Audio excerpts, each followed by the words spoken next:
In the wake of their epic win over Kansas, it feels like BYU men's basketball is all but ensured that they will go dancing come March. What do the Cougars still have to prove in their final 5 games of the regular season? I think they have to prove plenty.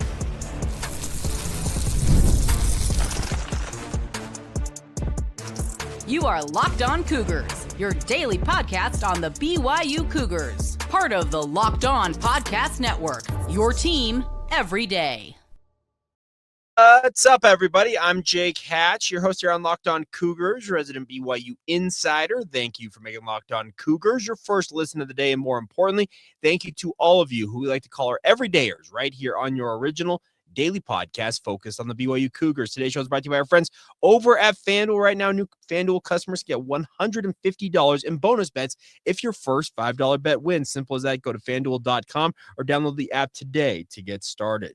All right, coming up on today's show, we're going to talk BYU basketball. What do the Cougars still have to do down the stretch here to make sure that they will be a part of the big dance come March Madness? We'll also talk about the big matchup tomorrow night against the Arizona Wildcats. The last time BYU played at the McKell Center, an absolutely heroic and truly epic performance was on display. And then we'll finish up today talking about BYU's home field advantage, and it's finally getting some of the due I think it is long deserved. All right, so let's dive in to start today's show. BYU basketball, according to bracketmatrix.com, has essentially an 86% chance of going dancing in the big dance, speaking of the NCAA tournament. That's very good odds for BYU, especially considering when they entered Big 12 play at one point, they were 1-3.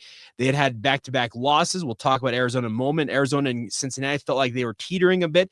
But in the wake of a 3-game win streak, capped most recently by an absolute demolition of the Kansas Jayhawks, which has got the entire country buzzing, BYU basketball is really lining up to essentially play for seeding down the stretch here versus having to play for the NCAA tournament lives, which was kind of the storyline a week ago.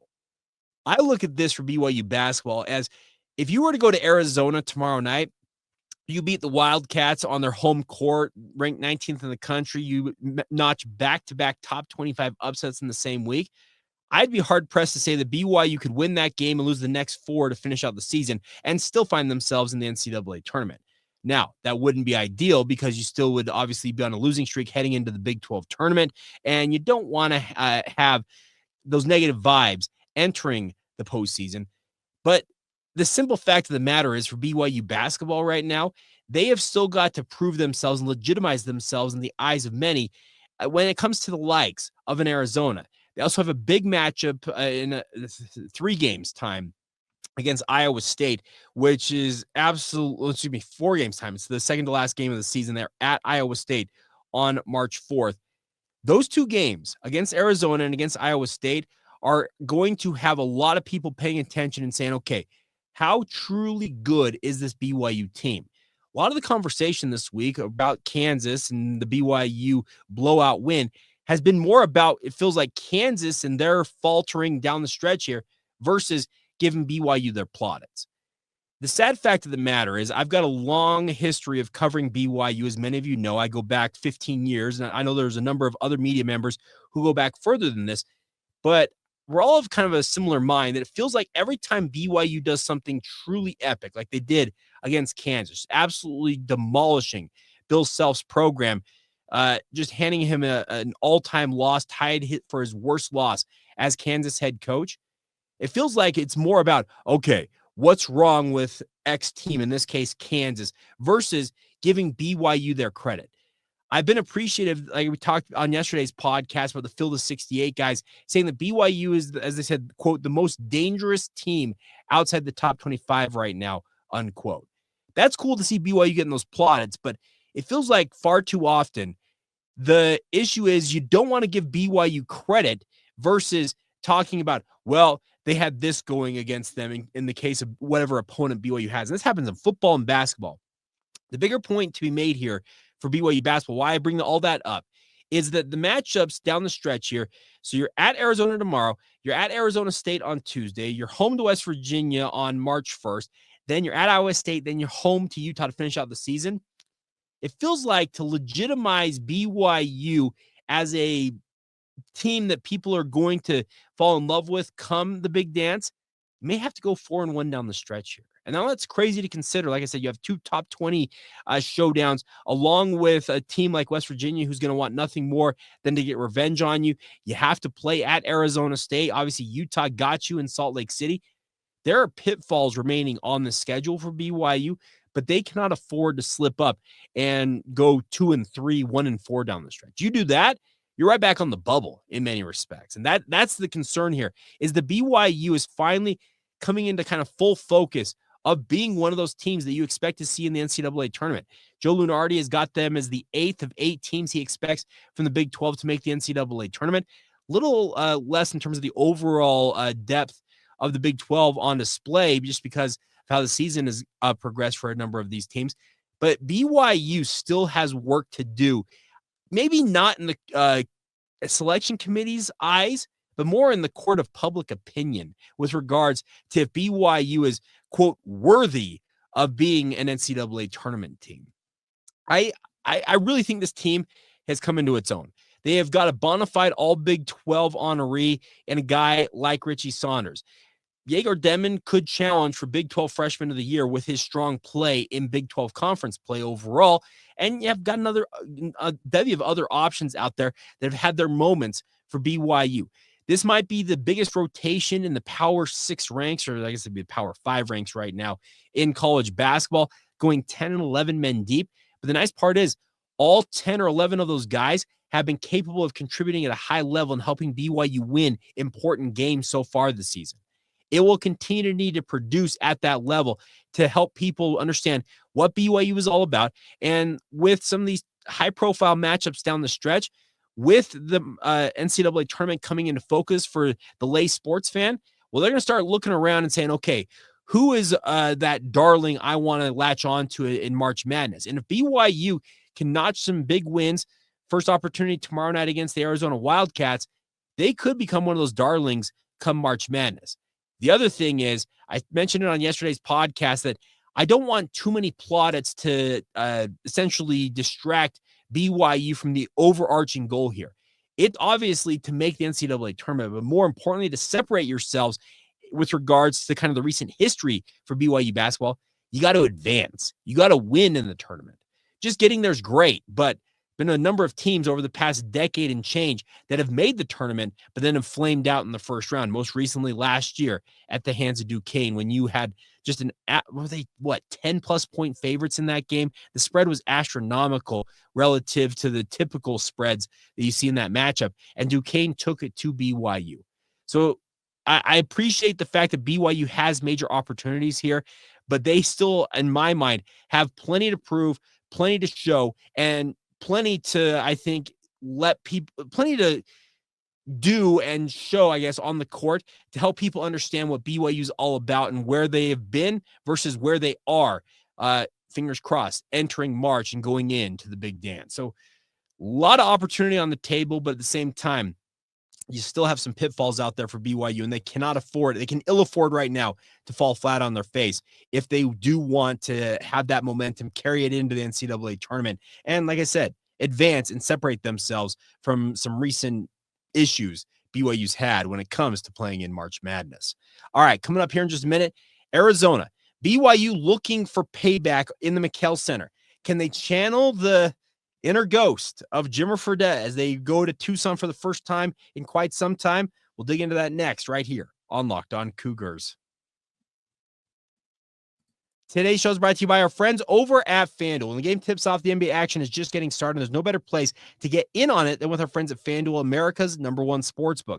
With FanDuel, you can place live bets throughout the game. So even if you missed the opening tip-off or want to bet on a fourth quarter comeback, you can do all that and stay in on the action. And if you're looking for a bigger payout, you'll even combine your live bets into a same-game parlay that obviously can get you some extra money into your pocket.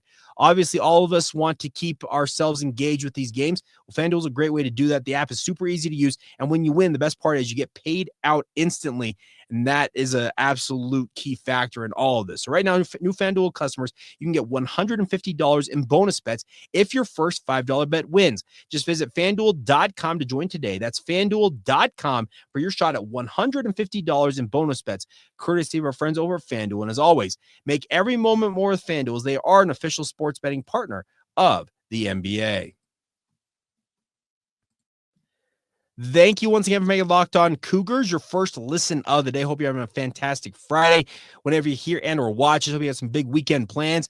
But the weekend plans should include the showdown tomorrow night in Tucson, Arizona, as BYU heads to face off against Tommy Lloyd and the Arizona Wildcats. BYU will have revenge on their mind coming into this matchup by virtue of the fact that they got beat up pretty good, 85-74 against then number 20 Arizona in Provo. BYU struggled in that game, but they had their chances. That's the other thing about this. They got beat by double digits, but it was not a game that was like out of reach for BYU by any stretch for long stretches of that contest. But now you have to go against the current as you take on Arizona in the McHale Center.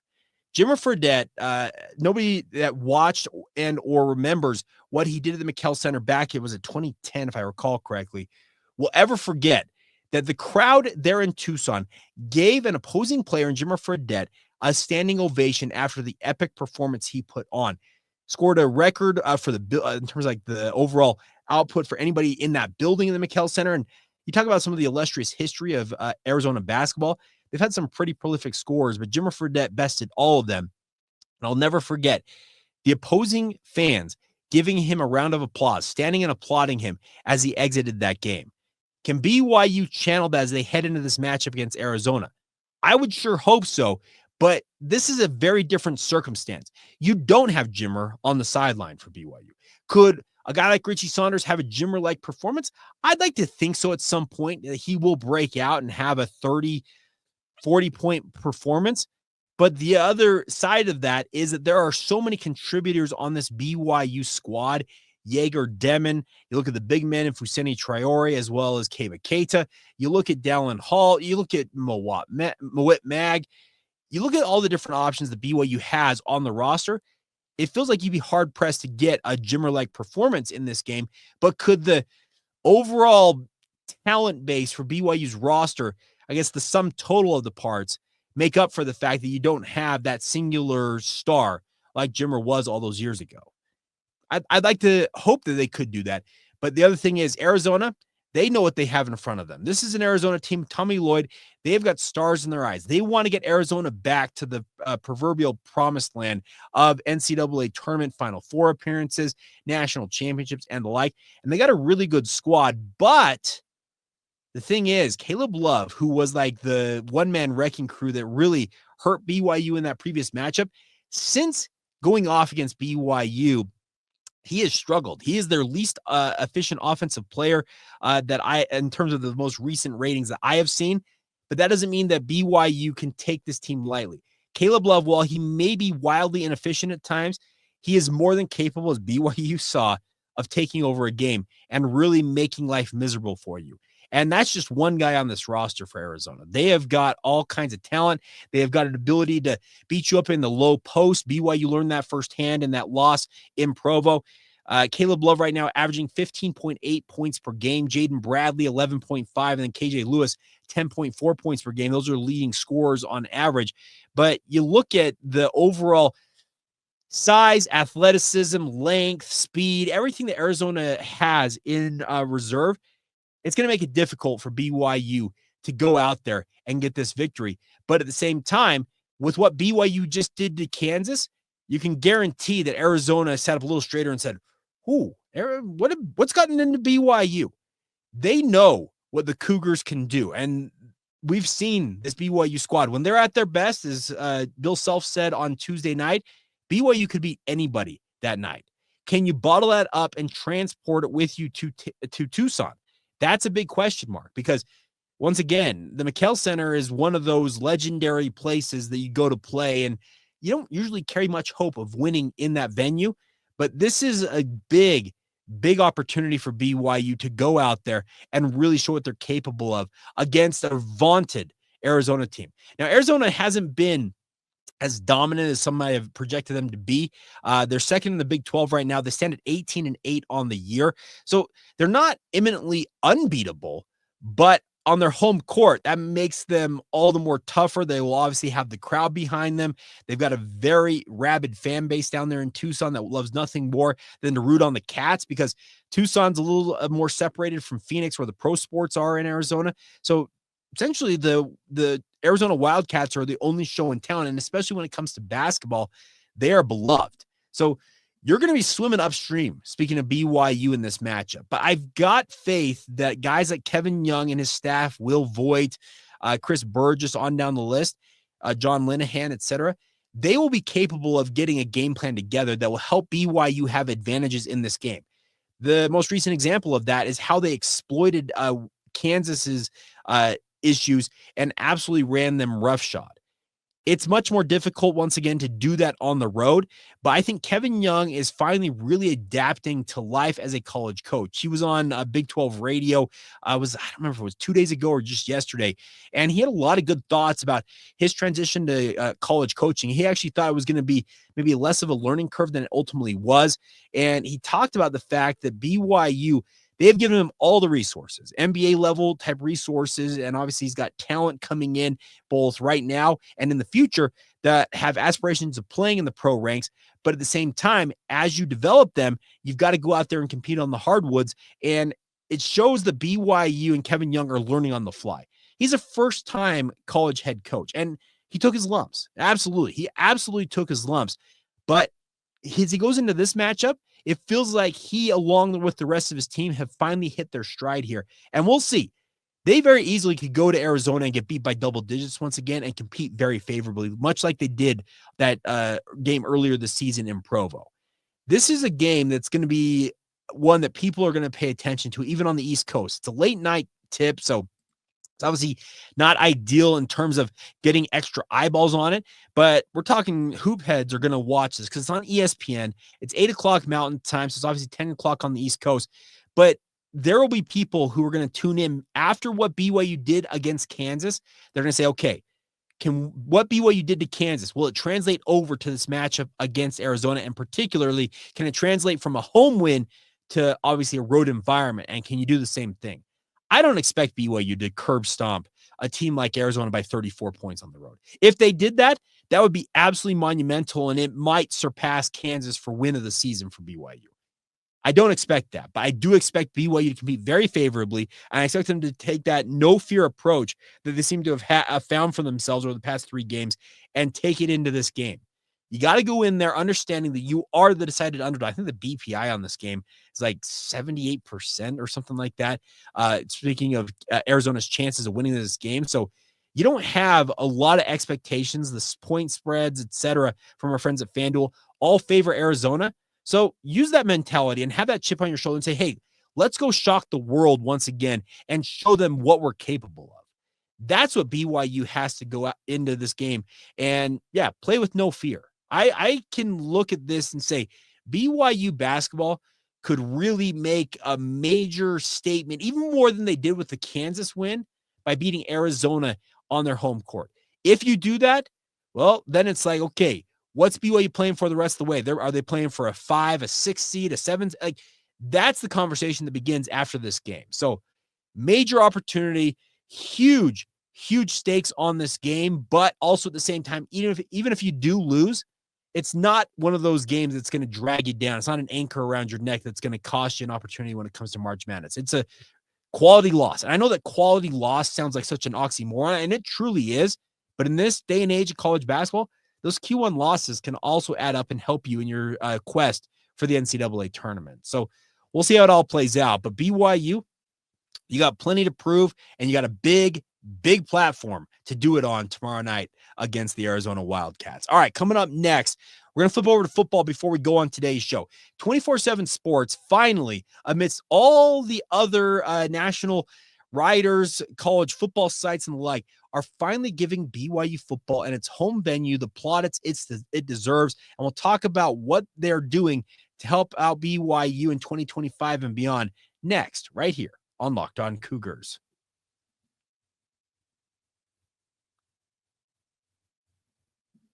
Thank you once again for making Locked On Cougars your first listen of the day. Another just request for you guys, if you're interested in doing so, please join the Locked On Cougars Insider Group. Be a part of our burgeoning group. We're having a great time passing along insider tidbits about BYU sports. The best part is just $5 a month to be a part of the group. You don't have to go to a website or a message board to get the inside intel. It comes to your phone in the form of a text message. So if you're interested in doing so, click the link in the show notes below, whether you're watching this on YouTube or wherever you get your podcast. Sign up today. Get a 14-day free trial, 2 full weeks before you're charged anything. Once again, just $5 a month after that to be a part of the Locked On Cougars Insider Group. All right. Before we go on today's show, BYU football has really benefited, and this goes back decades at this point, from playing in Lavelle Edwards Stadium. I don't know why it's taken so long, it feels like, for BYU to get the recognition it deserves for what LES offers to the BYU football program. We hear from BYU players all the time. There's nothing like walking out in that tunnel and hearing the crowd noise and obviously having the Cougar Nation, the faithful behind you when you're playing in Provo. But if for whatever reason, nationally, it doesn't ever resonate, it feels like, in terms of LES getting its plaudits as a true home field advantage for BYU. Well, that changed earlier this week with 24/7 Sports putting out an article talking about what they project to be the top 25 toughest stadium environments. So essentially home field advantage, the best home field advantages in college football. And there we go. Lavelle Edwards Stadium featured prominently right at the top of the article. It says this: Lavelle Edwards Stadium does not get enough national attention for being one of the toughest environments in college football. In the past 4 seasons, BYU's 4-1 at home against AP top 25 opponents, including that blowout win against Kansas State last season that set the tone for its breakout year in the Big 12, going 11-2. With all the returning production the Cougars have coming back for 2025, there was a ton of hype building in Provo. I expect another raucous crowd to give BYU a decisive home field edge in 2025. I like that because we talked yesterday how I feel like 2025 is very a big season for the Big 12 to inject itself into the national conversation and kind of stave off some of the it feels like the inevitable with regards to the Big 10 and the SEC being the dominant forces in the sport. And they very well may continue to be that, and they probably are going to be that. But the bigger thing is BYU needs to use its home field advantage to its advantage. BYU has got a really, really good thing going with LES. I have been one who has said that I'd like to see LES revamped, rebuilt at some point in the relatively near future. But for what it is, it's a really, really elite venue. And BYU fans, you out there listening to this podcast, you are a huge, huge reason why it's such a decided advantage. I had noted that 4-1 against AP top 25 teams over the past 4 seasons. BYU is getting results on their home field. And so long as they continue to do that, that is a major, major weapon to have in your back pocket. I know that it's hard to quantify what home field advantage does in college football. You can't say it adds this many points or it induces this type of situation. It's hard. Like I said, it's hard to quantify that. But everybody who pays attention to college football knows that when you're playing at home and you're having the home faithful behind you, it gives you that extra boost. And it can also intimidate opposing teams. I'll say it. I thought Kansas State got intimidated by BYU when BYU put on that run over the 8-minute span. The crowd was absolutely insane. I was sitting in the press box, and it was absolutely deafening, sitting behind glass up above the fray in LES. It was absolutely nutso. And I thought it rattled Avery Johnson. I thought it rattled the entire Wildcats football program. And they were out of it at that point. And it's happened to so many teams. I can remember as a kid, when I even growing up as a fan of BYU going to games and watching how opposing teams, when Cougar fans came to life in that stadium, the sound reverberates off the aluminum bleachers and it's deafening and it gets to guys. It has been something that BYU has used for decades to their advantage, and I'm appreciative that 24/7 Sports is finally recognizing what BYU has and what it needs to utilize in 2025. I mentioned it yesterday. I feel like BYU in 11-1 season is not out of the realm of possibility. Really, the only one loss that I look at right now is that back-to-back set when in terms of hosting Utah and having immediately to jet over to Ames, Iowa to face off against Iowa State. The ISU game feels like a scheduled loss in some ways for BYU. But beyond that, I expect BYU to handle their business on their home turf. And obviously, with Utah coming in with the stakes of BYU, it'll be more than 2,000 some odd days since Utah has notched a rivalry win and BYU's got a 2-0 run against them.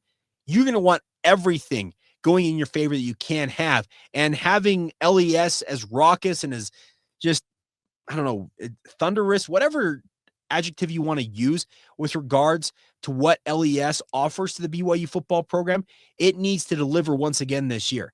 I am looking forward to it. I have anticipation of hopefully buying a pair of tickets once again to give away to Cougar fans in our insider group, as we've done over the past few years, to get you out to these games. Because when you can watch LES on TV and you can get a feel for the hectic and the raucous nature of it, but there's nothing like being there, sitting in the stands, taking it all in and really feeling kind of the energy that pulses from Cougar Nation in that building.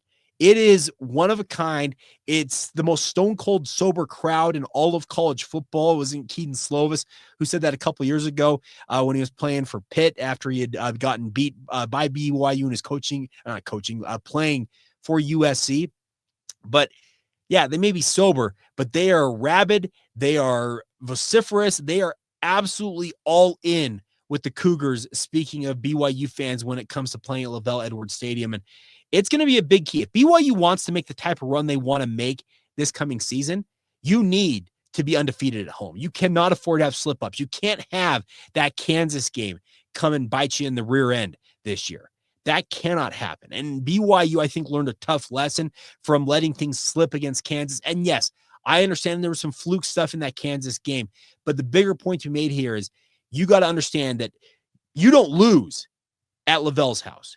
You may lose on the road here and there. That happens because, once again, when you go to opposing venues, they have their home faithful bearing down on you. But when you play in Provo, BYU expects and should expect to win every one of those games, regardless of the opponent. History suggests BYU will play against the best and perform at its best when it comes to playing at Lavelle Edwards Stadium. And the history, you look back at the history, number one Miami in 1990. You can look at some of these great epic wins in BYU football history. Common thread amongst a bunch of them is the fact that they took place on the turf there in Provo. And this is cool to see this. And I'm hopeful that BYU will build on that legacy of having a strong home field advantage and make it a place that Big 12 teams come to fear. We also talked yesterday about BYU being the big dog. That was the quote that Rondo Fehlberg used. Well, if you want to be the big dog, you've got to be a place that teams just loathe, fear. They have no interest of going to Provo and expecting to win. That should be something you look at and say, man, we got to go to Provo. That's going to be an L on our docket. That's the way you've got to have opposing teams, fan bases, administrators, coaches thinking when it comes to Lavelle Edwards Stadium. And I think what Kalani Sitake has been building with BYU football is doing just that. People don't enjoy playing at altitude, playing in the cold when it gets late in the season. And the fact that you have 63,000+ fans cheering you on, it's a really, really nice advantage to have in your back pocket. And BYU needs to utilize that to their advantage as much as possible in 2025.